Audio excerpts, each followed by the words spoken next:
श्री गणेशाय नमः। ओम नमो भगवते वासुदेवाय। जय जय श्री कृष्ण। कार्तिक मातम की इस श्रृंखला में 13वां अध्याय। नारद जी बोले, दैत्यों के तीक्ष्ण प्रहारों से व्याकुल देवता इधर उधर भागने लगे। तब इंद्र आदि को इस प्रकार भयभीत देखकर गरुड़ पर चढ़े भगवान युद्ध में आगे बढ़े। उन्होंने अपना सारंग नामक धनुष उठाकर बड़े जोर से टंकोर किया। त्रिलोकी शब्दित हो गई। पल मात्र में ही भगवान विष्णु ने हजारों दैत्यों के सिर काट गिराए। यह देखकर जलंधर के क्रोध की सीमा न रही। फिर तो भगवान विष्णु और जलंधर का महान संग्राम हुआ। बाणों से आकाश भर गया। लोग आश्चर्य करने लगे। भगवान विष्णु ने अपने बाणों के वेग से उस दैत्य की ध्वजा, क्षत्र और धनुष बाण काट डाले तथा एक बाण से उसकी छाती में प्रहार किया। इससे व्यथित हो उसने अपनी प्रचंड गदा उठाकर गरुड़ के मस्तक पर दे मारी।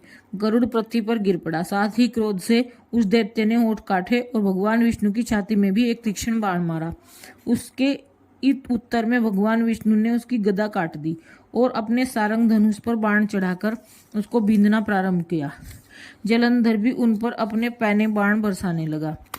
उसी समय जलंधर ने भगवान विष्णु को कई पैने बाण मारकर वैष्णव धनुष को काट दिया।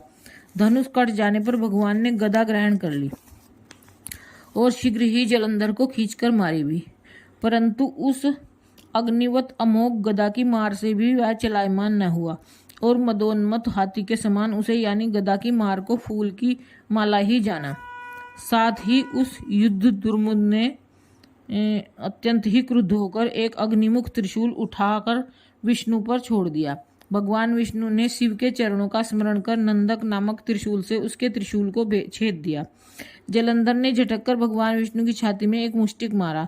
उसके उत्तर में भगवान विष्णु ने भी उसकी छाती पर अपनी मुष्टिका का प्रहार किया। फिर दोनों घुटने टेककर बाहों और मुष्टिकों से बाहु युद्ध करने लगे। कितनी ही देर तक भगवान विष्णु उसके साथ युद्ध करते रहे। वह कुछ भ्रमित से हो गई।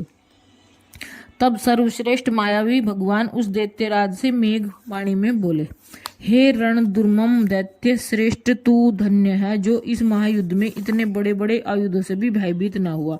तेरे इस युद्ध से मैं बड़ा प्रसन्न हूँ। तू जो चाहे सो मांग, मैं अदेय वस्तु भी आज तुझको दे दूंगा। मायावी भगवान विष्णु की ऐसी वाणी सुनकर जलंधर ने कहा, हे भावुक, यदि आप मुझ पर प्रसन्न हैं तो यह वर दीजिए कि आप मेरी बहन के साथ तथा अपने सारे कुटुंबियों सहित मेरे घर पर निवास करेंगे। नारद जी कहते हैं कि उसके ऐसे वचन सुनकर भगवान विष्णु को खेद तो हुआ, किंतु उसी क्षण उन देवेश ने तथास्तु कह दिया। अब भगवान विष्णु सब देवताओं के साथ जलंधरपुर में जाकर निवास करने लगे।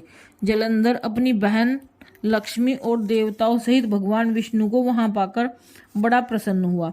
फिर तो देवताओं के पास जो रत्न आदि थे उनके स्थानों पर दैत्य को स्थापित कर जलंधर पृथ्वी पर आया।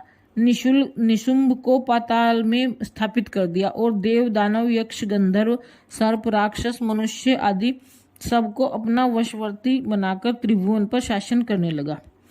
उसने धर्मानुसार सुपुत्रों के समान प्रजा का पालन किया। उसके धर्म राज्य में सभी सुखी थे। 13वां अध्याय समाप्त। बोलो श्री कृष्ण भगवान की जय। जय जय श्री कृष्ण। नमो भगवते वासुदेवाय।